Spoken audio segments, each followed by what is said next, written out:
درود بر شما بینندگان گرامی. اینک بعد تنفس نه آنقدر طولانی دوری پنجم چمپیونات مملکت دوید با فوتبال با دسته‌های لیگ اولی امروز با برگزاری سه واخوری رگاریتا داز استقلال همچنین کلوب مرکزی ورزشی ارتش فایزکان و همچنین استرافشان با خوجان آغاز یافتند. دوری پنجم ادامه یابد و دسته‌های کوکتوش با لوکوموتیو پامیر و همچنین خاتلون با دوشنبه 83 قائم می‌آزمایند. برنامه مردانی سبز است و در برنامه امروز ما با دعوت سرمربی دسته کوکتوش در اینجا یک صحبت خواهیم انجام داد و رحمت الله فضایلوف هستند که در استودیوی ما قرار دارند. رحمت الله خوش اومدید به برنامه ما و پیش از همه می‌خواستم که فهمم در این وقتی که تنفس بود فوتبال بازان شما با چیکار مشغول بودند؟ Ну, спасибо за приглашение. Ну, как и у всех, была самоизоляция, был карантин, было, конечно, тяжело. Но договорились все, чтобы набраться терпением. Самое главное, как бы здоровье населения и, прежде всего, спортсменов, футболистов. По крайней мере, вытерпели и очень рады возобновлению чемпионата Таджикистана. Легионерҳои шумо оё ба Ӯзбекистон рафта ҳастанд ё ки дигар легионерҳое ки аз Гана ҳастанд онҳо рафта буданд ё на? Ганцы у нас остались, а узбеки, легионеры вернулись домой. И вот сейчас, благодаря усилиям федерации, нашей федерации Таджикистана и то, что пошли навстречу и Федерация Узбекистана, делаем все, чтобы они вовремя вернулись, наши легионеры. Алҳол наомаданд ва дар бозӣ ба бозие ки шумо доред ҳамроҳ мешаванд? Надеемся на это. Обещали, что к игре они подойдут, но готовимся с теми ребятами, которые у нас есть. تشکر دوستان گرامی. دسته کوکتوش نوحه رودکی سال سوم است که در لیگ اولی چمپیونات تاجیکستان برآمد میکند و در اولین شرکت سال 2018 با گرفتن مدال های برنجی چمپیونات تاجیکستان سزاوار گردید. اما سال 2019 هم در این موسم جای ششم با آنها نصیب کرد که این از روی اون که مثلا روبروی دسته میگویند برای آنها غیر انتظار بود. به هر نحو امسال چمپیونات که شروع شده است دور چهارم پس سر گشته است. ما برای طی کرده دسته کوکتوش نظر میکنیم. بازی اولی دسته کوکتوش در میدانش با دسته رگاریتا داز بود و حالا نواری داریم که این رو تماشا میکنیم. مرحمت. دسته کوکتوش نوحه رودکی در وخوری اولی موسم امسال با دسته رگاریتا داز در ورزشگاه خود قوا آزمود. اصلا بازی‌های بین دسته‌های رگاریتا داز و همچنین کوکتوش نهایت پرشدت می‌گذرند و تا هنوز از 8 وخوری که این دسته‌ها با هم گذراندند دسته کوکتوش 5 مرتبه مغلوب شده است و همگی 3 مرتبه با گرفتن یک امتیازی یعنی بازی‌ها را مساوی انجام داده است. از این رو در این بازی هم کوشش زیادی صاحبان میدان با آنها پیروزی نآورد و وخوری هرچند با هجوم‌های طرفین بود بک شدن حساب 0-0 به پایان رسید و دسته ها یک امتیازی گرفتند. در این بازی سرمربی دسته قربانعلی بابویف، پرنس ارتور، خولمرود نظرов، سلطانشاه میرزویف، احتم خولبویف، отабек каримов، мунир давлатбеков، бунёд шодиев، далер ёдгоров، муҳиддин одилов ва ҳамчунин аббос икромов дар ҳайати асосӣ ба майдон омад. баъдан азизбек султонов, собирҷон холматов ва муҳсинҷон абдулғафуров ба майдон омаданд. аммо тавре ман гуфтам дар ин вохӯрӣ ҳисоб кушода нашуд. дар натиҷа аз дастаи кӯктош отабек каримов, муҳсин абдулғафуров, аббос икромов кортҳои зард гирифтанд ва диловаршоҳ ғаниев, ёқубҷон аҳмедов аз дастаи регар.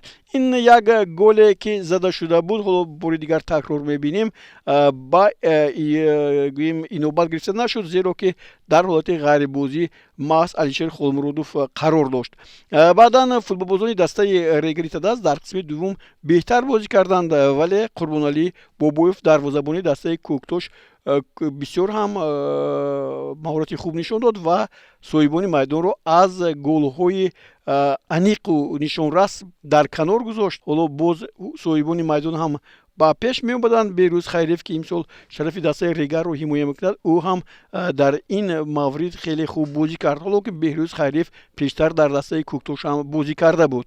дастаи кӯктош ҳаштумин бозие ҳаст ки бо дастаи регар вухӯрӣ анҷом медиҳад, аммо ба шумо муяссар намешавад ки ин дастаи регарро мағлуб кунед. яъне бубиед аз 8 вухӯрӣ дар 5 то бохт аст ва 3 мусовӣ. имсол ҳам бозии нахустини шумо бо дастаи регар мусовӣ анҷом ёфт. чӣ тавр бояд бар регар ғалаба кард? Ну, наверное, складывается то, что Ригар немножко получается неудобный соперник для Куктоша, раз такая статистика складывается. Но я думаю, это была первая игра в чемпионате, немножко волнительная. Естественно, играли на победу, хотели выиграть, но не получилось. Отсюда, наверное, будем делать выводы. Я думаю, что Ригар всегда все-таки с хорошей историей команда, многократный чемпион Таджикистана, всегда создавала многим проблемы, конкурентоспособная команда. Но будем делать в будущем выводы и постараемся преодолеть этот кризис неудобного соперника. дар ҳайати шумо бозигарони нав омаданд аз ҷумла ҳикматулло расулов, боз инҷо дигар бозигаро ҳастанд ки далер ёдгоров, боз як легионери дигари эронӣ ҳам ҳаст. Шумо аз онҳо қаноатманд ҳастед, аз бозии онҳо? Да, естественно, это прежде всего то, что касается Хикматулла Расулова и Далера Йодгорова, это непосредственно однозначное усиление команды, на усиление. И ребята, я думаю, еще полностью себя не проявили, обязательно проявят и докажут, что мы не ошиблись в их выборе и принесут результат команде. яъне шумо гуфтанӣ ҳастед ки аз онҳо қаноатманд ҳастед. аз легионерҳои дигар чӣ, масалан аз легионерҳои ӯзбекистоне ки имсол бозӣ мекунанд? Ну, узбекские легионеры, как вы знаете, эти ребята у нас были и в прошлом году, они хорошо и мне знакомы, и болельщикам. То, что касается именно вот старта этого года чемпионата, ребята до конца еще не раскрыли, зная их потенциал, зная их игру, к сожалению, пока не соответствует именно на данный момент. Я думаю, ну, через игры, я думаю, придут в себя и обязательно помогут принести результат команде. ба ҳар нав ба дастаи Куктош муяссар шуд ки дар даври дуввум Истарафшанро дар сафар ба мағлубият дучор кунад. дӯстони гироми, ин наворҳо ҳам манзури шумо мегарданд, бозии байни дастаҳои Истарафшан ва Куктош дар варзишгоҳи марказии шаҳри Истарафшан. вухӯрии даври дуюмро баъди мусовӣ бозидан бо дастаи Регри Тадаз дастаи Куктош дар сафар гузаронид ва ба варзишгоҳи марказии шаҳри Истарафшан омад. дар ин ҷо аслан аз рӯи пешгӯиҳо мебоист дастаи Истарафшан ба пирӯзӣ ноил шавад, аммо набудани легионерҳои ин даста то ба ҳанӯз бозии дурусти ин дастаро дар майдон нишон намедиҳанд. ба ин нигоҳ накарда футболбозони дастаи Куктош хеле хуб бозӣ карданд. дар қисми аввал ҳисоби мусовии ин дастаҳоро ба танаффус бурд. танҳо ҳолатҳои хуб буданд дар қисми аввал барои кушодани ҳисоб барои ҳам соҳибони майдон ва ҳам футболбозони дастаи Куктош, вале дар мавриди охир танҳо кушодани ҳисобро мо дар нимаи дуввум дидем. ҳоло бошад мехостам дар бораи боз як бозигари нави дастаи Куктош ба шумо бигӯям ки бисёр Далер Ёдгоров ба ин даста хуб пайваст ва маҳз ҳуҷумҳои дастаи Куктошро ин бозингар бисёр ҳам шиддатнок мекард ва фишорро ба сӯи дарвозаи дастаи ҳам гуфта мумкин Истарафшан ва ҳам дигар дастаҳо ба вуҷуд меовард. дар ин вохӯрӣ ҳам маҳз Далер Ёдгоров, ҳоло ки мо шумо мебинем, бо як партофти ниҳоят олияш тӯбро ба Собирҷон Холматов дод ва Собирҷон Холматов тавонист ҳисобро боз кунад. умуман бозингаре ки ба майдон нав омада буд тавонист ба ҳамдасташ кӯмак расонад ва Раҳматулло Фузайлов дар бозии Собирҷон Холматов маҳз ҳаминро эҳсос кард ва ӯро ба майдон овард ва натиҷааш ҳам хуб буд. бубинед бо зарбаи сар миёни се муҳофизатгар бо як ҷасти зебо Ҳусейн Азизовро маҷбур кард ки тӯбро аз дарвозааш гирад. бисёр ҳолати хуб буд ва мо бори дигар ин ҳолатро аз зовияи дигар ҳам нишон додем ва ҳоло ин голи аввалини дастаи Куктош аст ва футболбозони дастаи Куктош боз як голи дигарро дар дақиқаи 83 заданд ва ин навбат Азизбек Султонов ҳам дар қисми дуввум ба майдон омад дар дақиқаи 66 ва худро нишон дод мисли Собирҷон Холматов ва ҳоло таҷдиди ин тӯбро мебинем ва ин ҷо ҳам боз бояд гуфт ки аввалан ин зарбаи ниҳоят хуб аз масофаи дур Ҳусейн Азизовро водор кард ки ба хатогӣ роҳ диҳад. ҳоло бубинед Бунёд Шодиев аз дур зарбаи ниҳоят сахт мезанад ва ҳусейн азизов мавқеи нодурустро ишғол карда буд. Баъдан футболбозони дастаи Кӯктош як голи дигар заданд. ҳоло инҷо боз як зарбаи дигар аз ҷониби футболбозони дастаи Кӯктош ва бисёр ҳам паси олиро дар ин маврид худи Далер Ёдгуров дар дақиқаи якуми вақти иловашуда ба нишон мерасонад. Ҳикматулло Расулов ҳам партопҳои хуб анҷом медиҳад, бисёр ҳам ҳамдастаҳояшро дар мавқеи хуб меёбад ва ин аввалин ғалабаи Кӯктош буд бо ҳисоби 3-0 дар сафар бар Истаравшан ва ин ғалаба тавонист ки дастаро мавқеашро дар зинаи баландтар муайян кунад ва мустаҳкамтар кунад.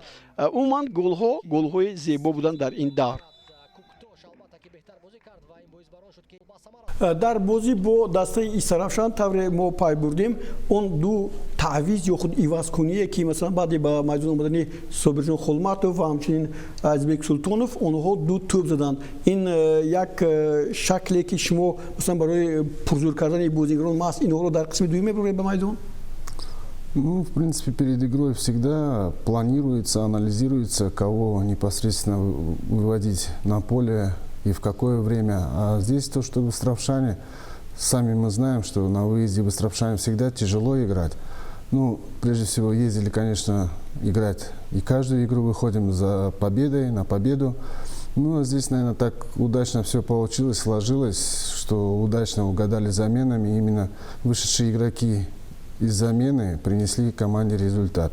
Ну и, наверное, повлиял тот фактор, то, что команда, играя раннее удаление Истравшана, расслабила немножко команду. Думали, сейчас мы легко обыграем, но, к сожалению, вплоть до 80-й минуты не могли реализовать моменты и забить гол. Ну, все удачно сложилось и выиграли игру.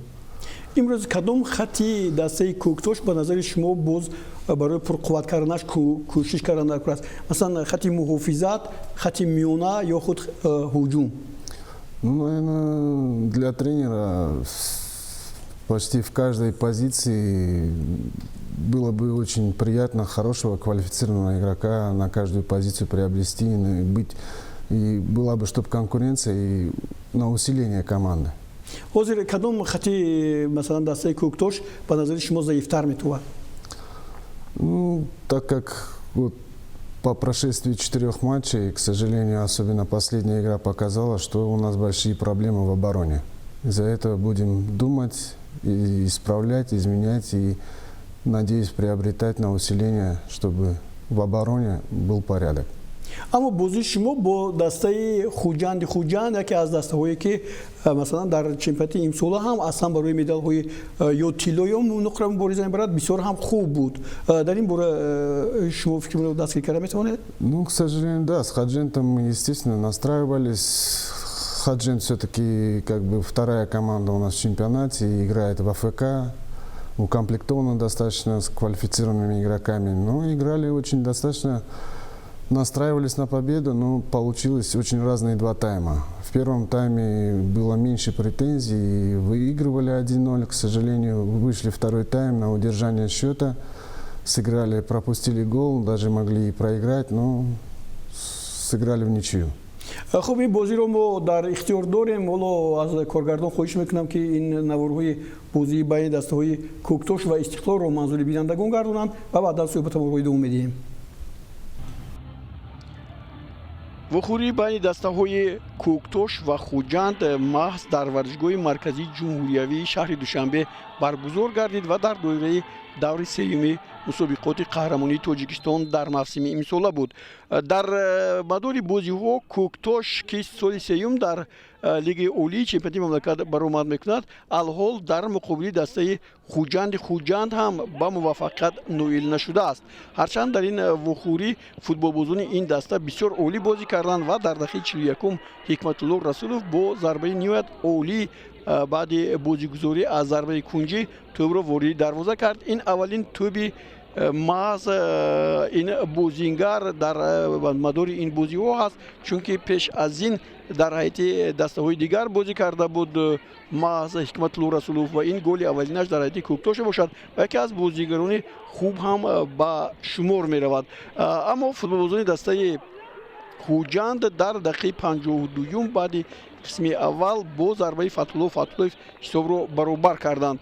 Аслан дастаи хуҷанд ҳамагӣ бо дастаи Кӯктош як мусовӣ кардааст. Ҳоло ин голи зебо дар ҳақиқат аз ҷониби Фатҳуллоҳ ки ҳоло боз ба вазифаи капитании доимии дастаи хуҷанд қабул карда шудааст. Боз як зарбаи дигари ин бозингар Қурбоналӣ Бобоев бисёр ҳам маҳорати олӣ нишон дод ва як бусеви олӣ ин тӯбро баргардонд. Ҳоло бубинед ин ҳолатро ҳам мо шумо дидем ва ин вохӯрӣ бо ҳисоби 1-1 ба анҷом расид. дар чор бозие ки дастаи Кӯктош баргузор кард, шумо 15 нафар бозингаронро ба майдон овардед. Аз ҳама бештар 4 нафар бозингарон инҳо Қурбоналӣ Бобоев, Принс Артур, Холмурод Назаров ва Далер Ёдгоров аз дақиқаҳои аввал то ба анҷом бозӣ карданд, яъне беиваз шуданд. Боз кадом бозингарон метавонанд ки дастаи шуморо бозиашро пурқувват кунанд? Я думаю, есть ребята в команде, которые должны проявлять и доказывать. Есть такие, как Отабек Каримов, тот же Мирзоев Султоншо. Я думаю, все-таки в прошлом году он доказал, что достаточно на хорошем уровне может играть, но в этом году, к сожалению, пока большие есть претензии. Я думаю, через работу все должно быть нормально. Ну и то, что касается оставшихся игр, будем, естественно, доверять, подпускать, потому что нужно давать каждому игроку шанс, чтобы проявили себя и чтобы были в команде достойны, чтобы остались, быть достойны в команде. дар барномаи гузашта бо дастаи Истиқлол инҷо Рустам Ҳакимов сухангӯ аз дастаи Истиқлол иштирок карданд ва гуфтанд ки бозиҳо сар нашуда бо дастаи Истиқлол баъзе аз дастаҳо аз нигоҳи равонӣ аллакай бозиро бой медиҳанд, яъне пеш аз бозӣ сар нашуда мегӯянд ки не мо имрӯз бой медиҳем бо ҳисоби калон. Шумо фикратон чӣ гуна аст дар ҳамин масъала? Да нет, абсолютно не так. Даже с любым соперником, даже с тем же Истиқлолом мы стараемся, и у нас установка и настрой играть, естественно, на победу. И даже далеко можно вспомнить прошлый сезон, то, что Кӯктош довольно удачно сыграл с действующим чемпионом. Мы первую свою домашнюю игру вели со счетом 2-0. Истиқлол ушел от поражения только на 85-й минуте, и то с пенальти. Вторую игру мы сыграли 0-0, ничью. Так что я думаю, можно играть и нужно играть. Ну, в этой игре, конечно, очень у нас не получилось. Здесь было это не оправдание, но было недовосстановление, потому что была накануне игра с Хаджентом, опять же, как бы сильный соперник. Недовосстановление, и как раз на этот момент пришел месяц Рамазан. Почти 99% в команде ребята держат уразу, из-за этого очень сильно сказалось на игре. дар ҳақиқат дӯстони гиромӣ, соли гузашта ҳам дар як вохӯрӣ байни дастаҳои Кӯктош ва Истиқлол натиҷаи 6-1 бо пирӯзии Истиқлол қайд карда шуда буд. Имсол ҳам дар даври охирин даври чоруми пеш аз танаффус дастаи Кӯктош бо дастаи Истиқлол қувва озмуд ва ин бозиро ҳам ҳоло манзур менамоем. дар ҳақиқат бубинед ки инҷо хеле ҳам бозӣ ҳамин тавр буд ки хатти дифои дастаи шумо тамоман бозии хуб нишон надод. Чӣ карда мумкин буд ки дар инҷо масалан ин бозиро рафташро дигар кунем? Ну, здесь, наверное, прежде всего, естественно, выигрывает команда, проигрывает тренер. Здесь, прежде всего, я думаю, моя вина, потому что именно перед Истиқлолом я внес небольшие коррективы, дал возможность, изменил игру в обороне, выставил нового игрока, и это, к сожалению, сыграло плохую роль. аз байни футболбозии дастаатон имрӯз шумо кадом бозингаронро номбар карда метавонед ки дар қатори масалан бозингарони беҳтарини чемпионати Тоҷикистон бошанд? Ну, в принципе, у нас есть такие игроки, которые должны и обязаны о себе заявить и стремиться к этому, чтобы стать, по крайней мере, может быть, не лучшим игроком сезона, а хотя бы быть лучшим в своей позиции. Я думаю, будем работать над этим. агар ду бозиро муқоиса кунем, бозии Истиқлол бо Кӯктош ва Хуҷанд бо Кӯктош, шумо дар ҳақиқат як нави хуби ҳимояю ҳуҷумро дар бозӣ бо Хуҷанд нишонед, аммо дар Истиқлол нишон дода намешавад. барои чӣ тавре шумо гуфтед аллакай моҳи шарифи Рамазон буд ва аз ҳамин хотир аст, аммо аз ин беҳтар кардан мумкин аст ҳолати дастара? Я думаю, что да, обязательно мы сделали свои выводы, и сделали анализы. Естественно, будем работать над ошибками, исправлять их, и чтобы такое не повторилось, потому что для меня самого, как для защитника, пропускать больше 2 мячей – это ЧП, как бы. خب برمیگردیم بعد جدول مسابقات. حالا خواهش میکنم که جدول مسابقات با ما نشان داده شود. دسته شما الحال در زینه پنجم قرار دارد. البته ما میدونیم که کوکتوش امسال در نظرش وظیفه‌های باز هم بلندتر گذاشته شده است. در نظر شما چی مقصد گذاشته شده؟ جای چندم رو باید بگیرید؟ У нас изначально в начале сезона была поставлена задача войти в тройку призеров чемпионата. Я думаю, что на данный момент абсолютно ничего не потеряно. Все еще впереди, и как хорошее давнишнее выражение, цыплят считают по осени. Будем биться, играть на каждую игру настраиваться, играть на победу и исправлять и добиваться своей задачи. امروز دسته کوکتوش با دسته لوکوموتیو پومیر بازی میکرد. از این بازی شما چه انتظار هستید؟ Ну, естественно, прежде всего, опять же, это после длительной паузы, в принципе, все в одинаковых условиях, да. Команда «Локомотив», в принципе, на базе юношеской сборной, молодые игроки, но я думаю, в высшей лиге из всех 10 нет слабых соперников, из-за этого на каждую игру надо максимально настраиваться, играть собрано, с полной самоотдачей. Я думаю, если будет это все, самоотдача и дисциплина, я думаю, должно быть на нашу пользу, на нашей стороне. خب نهایت سوالی آخرون از این 4 دوره که حالا با انجام رسید و 3 بازی دیگر امروز برگزار شدند، کدام دسته ها از نظر شما از نگاه هیئت پرقوت هستند و آنها مثلا در برابر آنها برای کوکتوش بازی کردن دشوار میشود؟ Ну, естественно, то, что касается Истеклола, Хаджента, они, естественно, одни из лидеров нашего футбола. Ну и мы как заметили, что в этом сезоне Хатлон, команда Хатлон из города Бохтар очень довольно-таки неплохо себя в начале сезона проявила. И я думаю, тоже поборется за призовое место. И, в принципе, то, что касается всех участников, я думаю, будет конкуренция очень хорошая, здоровая. Из-за этого всем пожелать, прежде всего, здоровья, бескомпромиссной, честной игры, и пусть удача будет у сильнейших. درباره فایزکند که از لیگ یکمی چمپیونات اومده است، امروز در خطور پیش‌صف می‌بینیم در جای سوم. این از چی دلالت می‌کند؟ دسته بسیار پرقوت است؟ Ну, я думаю, в принципе, Файскант, команда все-таки вышла из первой лиги, пока как бы это ее дебют. Но есть такое, что они удачно стартовали, на старте набрали очки, и то, что даже и тренер Файсканда отметил, самое главное, в начале чемпионата они набрали очки, я думаю, еще все впереди. Ну, тем интереснее, что такие команды, как Файскант, уже с первой лиги в первый сезон дают такой результат. تشکر برای اومدنتون به استودیو و برنامه میدان سبز. ما گمان میکنیم که دسته کوکتوش من بعد هم باز مخلصان خود را شاد میگردند و الحال که در زینه پنجم هست، طوری شما گفتید برای کوشش میکرد برای جای یکم دوم سوم رو گرفتن. در همین جا دوستان گرامی برنامه میدان سبز رو با انجام میرسونیم. باقی صحتمند و پیروز باشید. خیر تا بازدید. خود را احتیاط کنید.